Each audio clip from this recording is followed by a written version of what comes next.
What is going on, YouTube? Welcome back to another video. Call these an interesting series or something, man. Did another talking to the camera episode. But so, as you guys see by the title and thumbnail, we're gonna be doing a talk about nutrition.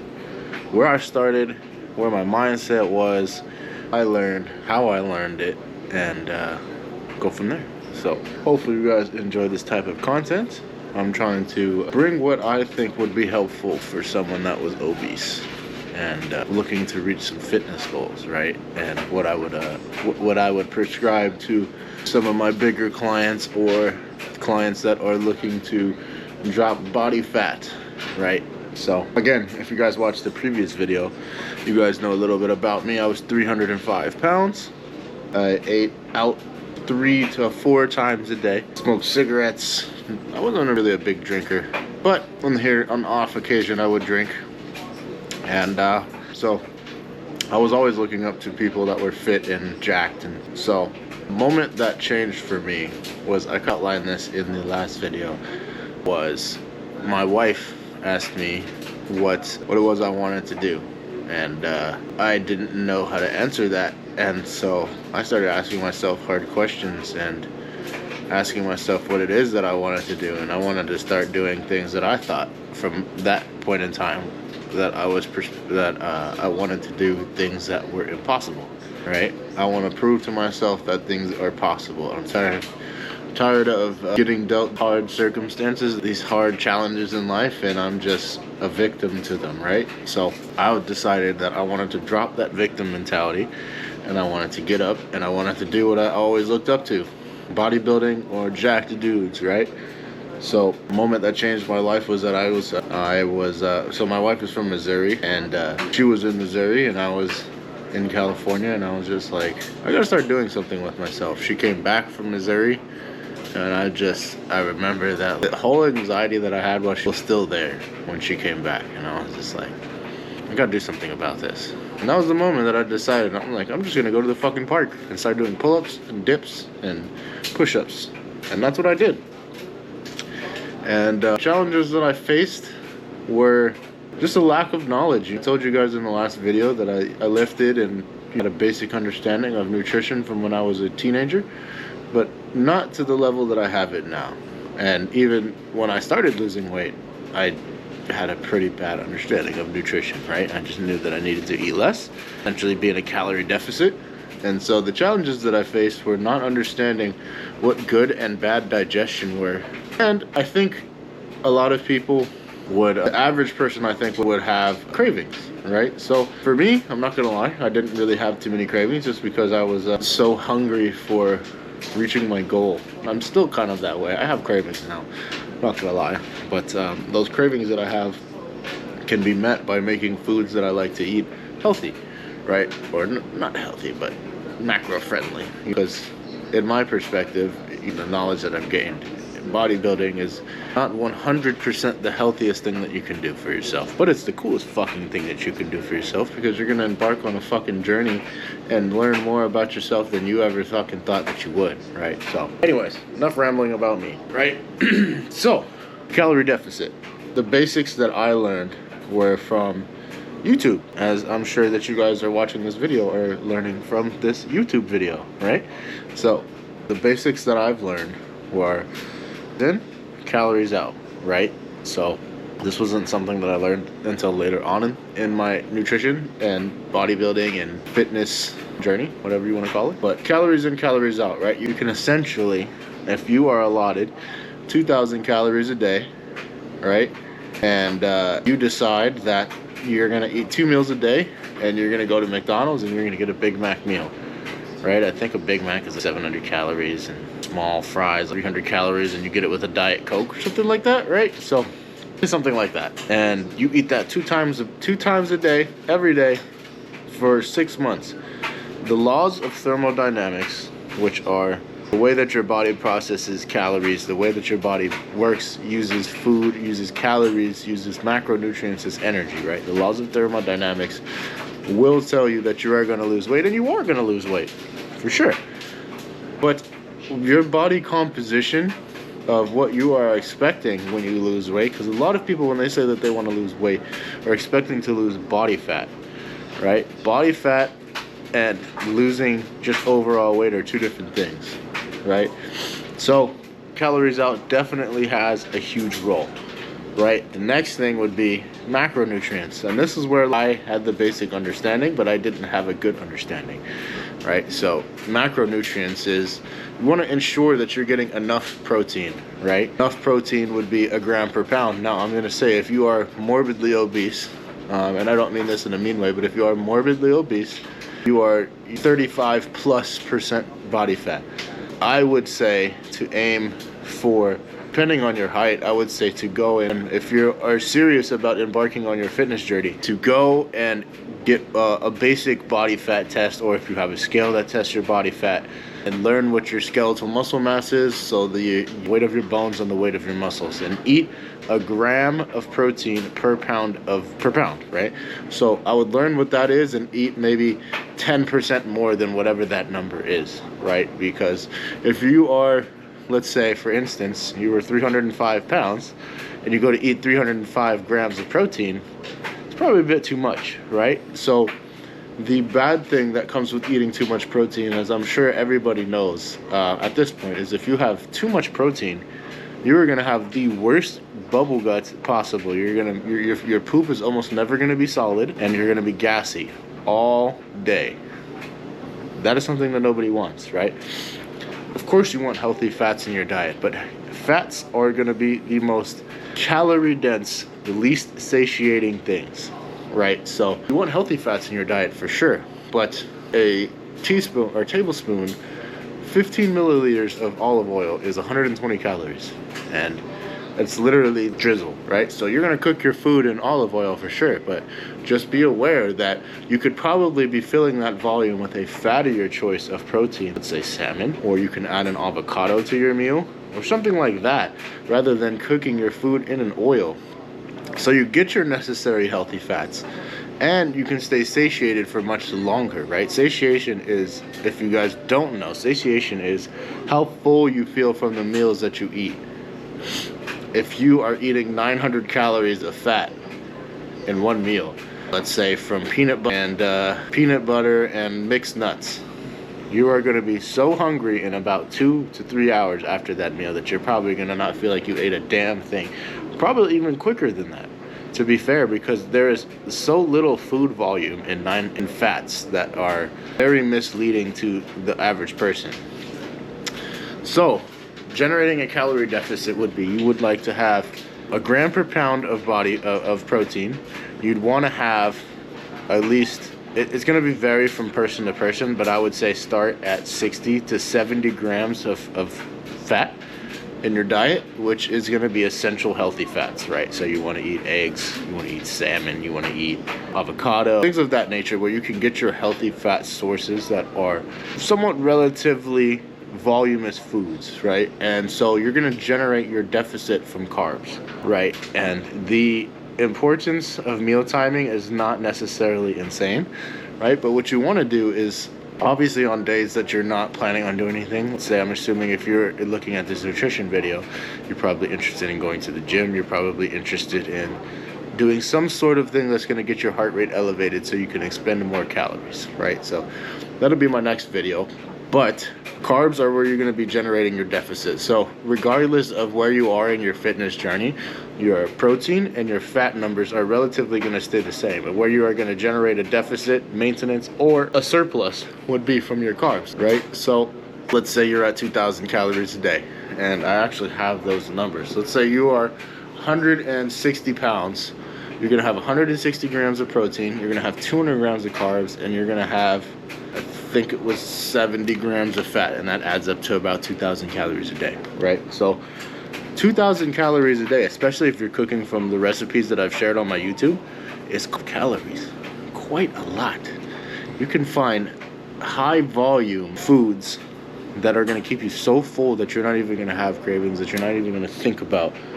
You're not even going to think about the cravings that you would have. And let's say you do have 2,000 calories a day. There's not to say that you can't go out and eat either. There's plenty of stuff that you could go and get to a restaurant and eat, right? But when I first started, there was a Mexican restaurant right by my house that I loved eating, and they had a meal that was about 600 calories, 700 calories, and it was mainly from the steak, right? So it was a carne asada platter.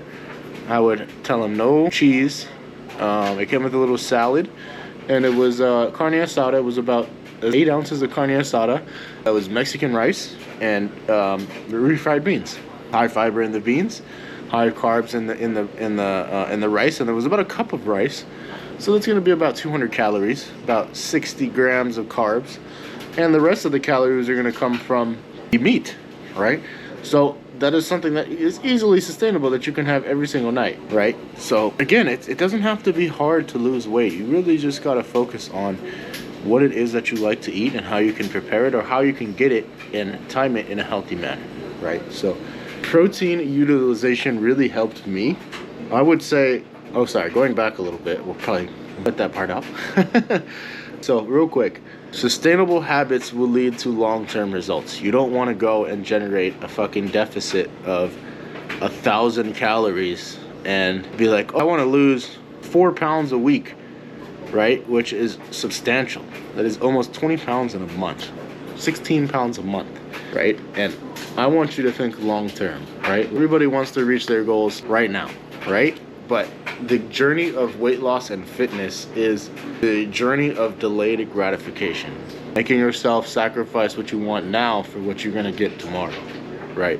So you don't need to generate a calorie deficit of 1,000 calories every single day, and then by the time Sunday rolls around and you decide that you're going to go enjoy a meal, that you undo with your progress for the whole fucking week. What you need to do is figure out the maximum healthy deficit where you're losing about 1 pound to 2 pounds per week, and where you feel comfortable maintaining that for a long period of times. And there's going to be a moment where you're probably going to feel better, and there's going to be moments where it's harder, right? So generally that number lies between 250 calories a day to about 600 calories a day in a deficit, and that's something that is long-term sustainable. That's why you don't see, for one, it's not healthy, but that's why you don't see bodybuilders walking around all year at 4% body fat, because the little amount of calories that it takes to sustain that is not sustainable for a long time.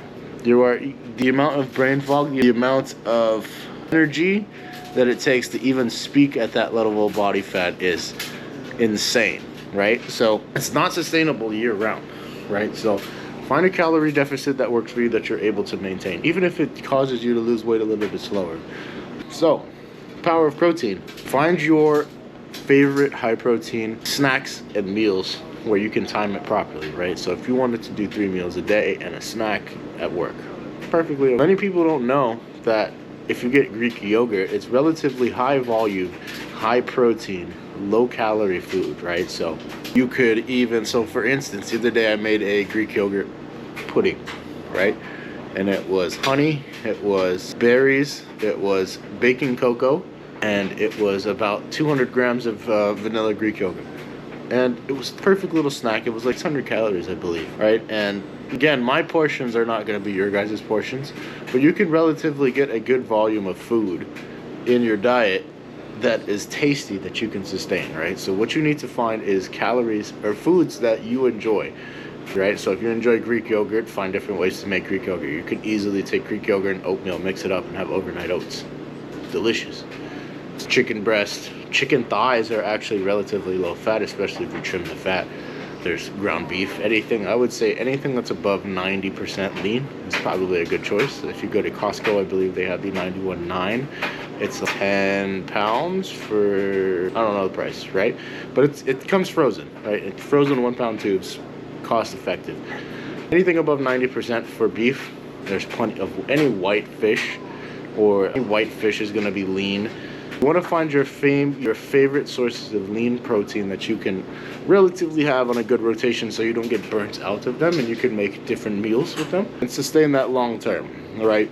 And general fitness goals is what you want to be in a deficit, but you want to also have enough protein to sustain the muscle mass that you do have, because if you just start losing body fat and you're also losing muscle mass, you're going to have a fairly different body composition than what you're expecting. You're going to be overall a little bit healthier for sure, but it's very hard to be happy with the way that you will look if you don't get enough protein. Another thing that I like to do, I practice this quite often what I'm talking about, every day.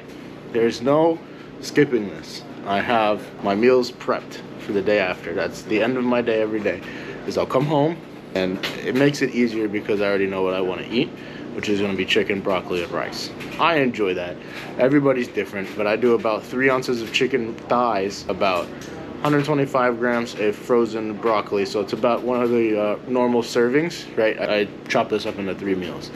So it varies based on the day that I'm having. If I'm having a low day, it's 150 grams of carbs. If I'm having a normal day, which is gonna be a normal training day, it's 250 grams of rice. And if it's a high day, it's 350 grams of rice. So that's where calories that I'm talking to you guys about is going to be coming from, is the carbs, right? So meal prep, make no excuses.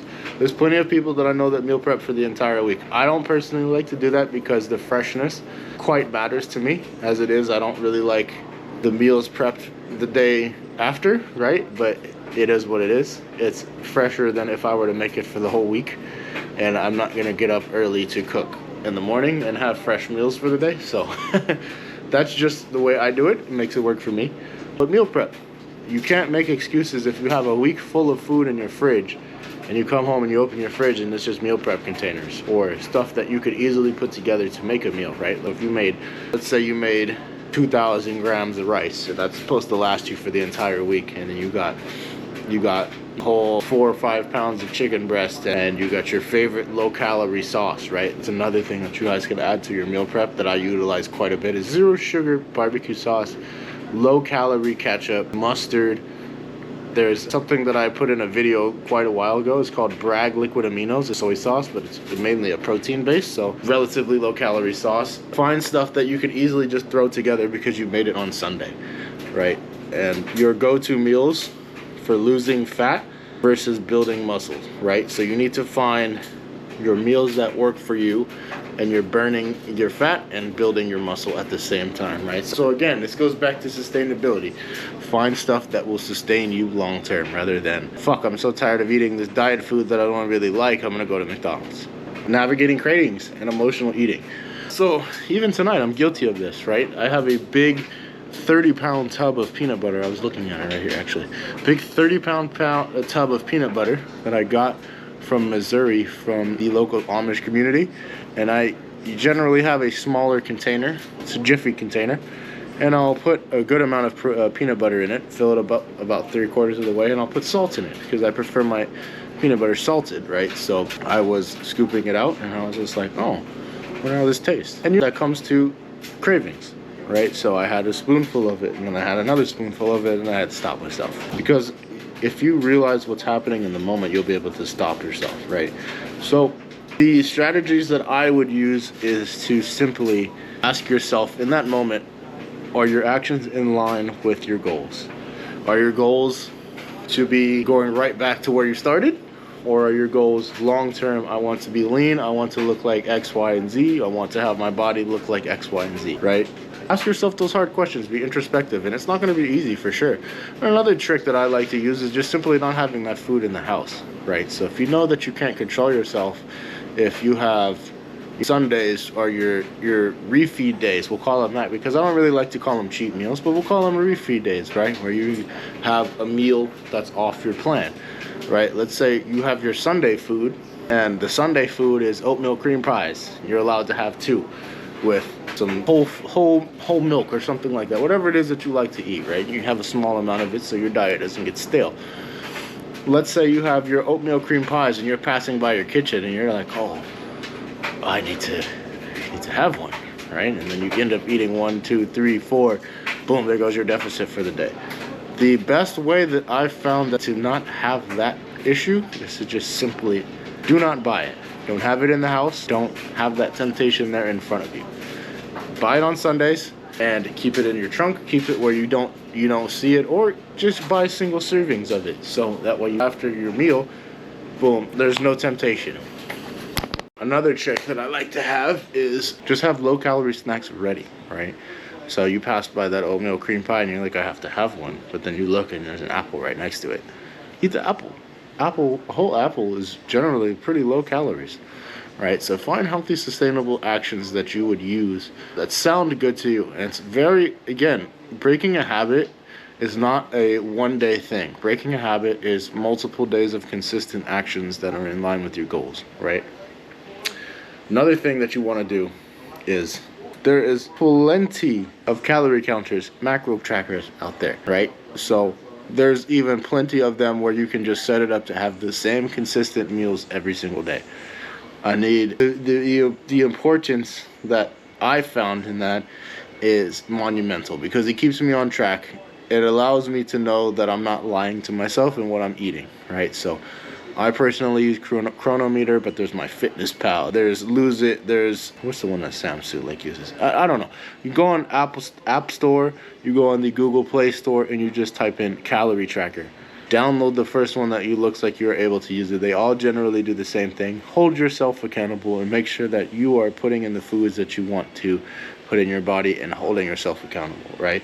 And I think it's also important that, let's say, at the start of your journey, what's causing you to lose 1.5 pounds per week is not going to be the same. That's the amount of calories that you're eating at the start of your journey to help you lose 1.5 to 2 pounds a week. It's not going to be the same at the middle of your journey. So adjust your calories as needed. Always be honest with yourself.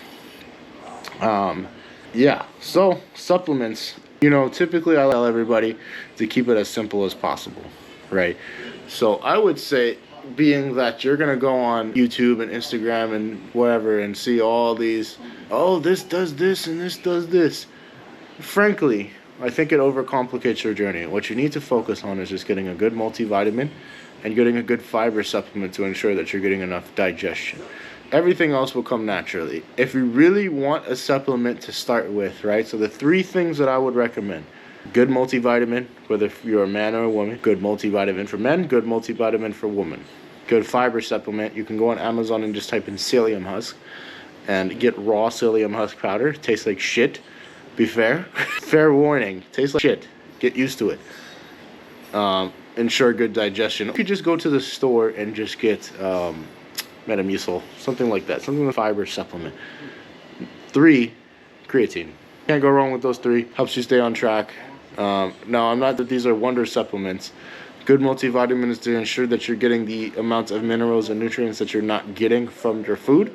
Psyllium husk or your fiber supplement is going to be ensure that you're getting good digestion and you're not getting indigestion, heartburn, gassiness, bloating, whatever. Creatine is just going to help with the uptake of water getting into your muscle, which is going to promote stimulus, which is going to promote muscle growth in the long term. So this is from my younger years, but crash dieting not fucking work. I promise you, it does not fucking work. You can't just say, hey, I'm going to eat this 5,000 calorie meal. This is coming from someone that did this, right? You cannot eat this 5,000 calorie meal and go throw up in the bathroom and expect to lose weight. You cannot eat that 5,000 calorie meal and try to, especially, so like, for instance, a calorie meal would be going to Cheesecake Factory, getting an appetizer of calamari, which is relatively small, we all know that, getting a steak and potatoes bowl and a slice of cheesecake. Boom, 5,000 calories right there. Didn't even feel it. Still hungry afterwards, right? You cannot just eat that and say, hey, I'm eating 1 meal a day. You're still not generating enough as a deficit doing something like that. And then crash, I would do this quite often, especially when I know what the hell I was doing, would be, I'm just going to go on a water fast. How long can you sustain a water fast? I don't know anybody, I think on YouTube there's been some people that have done it for a week, 2 weeks. I personally don't know because I think it's fucking stupid. You're not feeding your body correctly, especially even if you're overweight, right? Your body's going to tend to go into ketosis relatively quickly at that point, for sure. But the damage that you're going to do from being in ketosis, and the moment that you do eat, your body's just going to fucking retain all of it, and you're going to gain all your weight back right then and there. Crash dieting does not work. I also, again, we went over that. You cannot just eat these 1 meal a days of fast food or junk food and say, I'm eating 1 meal a day, I'm generating a deficit. Technically, you can, for sure. But how long can you sustain eating a 2,000 calorie a day, which is fairly easy to go over, especially like we just went over, right? So like you're having 2,000 a day, your one meal a day is 2 Chick-fil-A sandwiches, a large fry, and a soda. How hungry do you think you're gonna be for the day when you get to that fucking meal? What is it if you're cheating on that diet at the point, right? So generate healthy habits, generate long-term results. So my goal when I first started was that I wanted to be a bodybuilder, as I said this. So I never really had the idea of fat loss and muscle building. My goal was to generate a deficit and build muscle. So like my goal was to just get as much protein as I possibly could. And I started at 400 grams of protein, 200 grams of carbs, and 100 grams of fat. And did I get lean? For sure. I got relatively lean, but the importance of nutrient timing is quite well, right? So especially on your training days, you're going to want to have a little bit more carbs, and those carbs are going to be structured around when you go to the gym, right? So let's say your diet plan allows for 300 grams of carbs. You're going to want to have a good 75 to 100 grams of carbs pre-gym and post-gym. Or you can have 50 grams or 70 grams of carbs pre-gym, have a Gatorade at the gym, which is around 30 grams of carbs, and then have another 75 to 100 grams of carbs post-gym. Whatever you feel keeps you sustained for a long time, because glycogen is what is going to be most energy-inducing, most effective in the gym to keep you going, pushing hard. And I'm not saying that you need to have glycogen to do cardio. Cardio can be done fasted. I'm talking about resistance training, CrossFit training, anything, something like that where you're going to be lifting weights. You definitely would want to have some glycogen, some carbohydrates in your system. So nutrient timing is everything. And again, what I focused on initially, well, what I've learned was that I wanted to do some sort of cardio, right? So when I first started, it was bike riding or riding my skateboard and going to the gym. And yeah, it got me lean, but I've noticed that the easier way to go about it to now is just counting your steps. We all have phones that count our steps. As if you are wanting to generate a deficit, the easiest thing that you can do is track your steps, right? So if you are getting between 10,000 steps a day on average is about 5 miles walked. And to be fair, a good majority of us do walk that distance without even realizing it, because you don't track your steps. You walk around your work, you walk around your home, you walk around the grocery store. You could easily get a mile walk in the grocery store and not even feel it, not even realize that you're doing it, right? So a good thing that you wouldn't want to do is generate a higher deficit by just getting more steps. And that is very easy to sustain.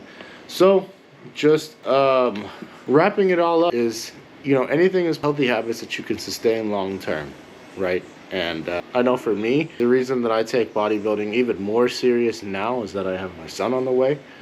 I take my health, my physique, the way that I train, I take it all very seriously, because, this is my personal opinion, and you guys are welcome to disagree.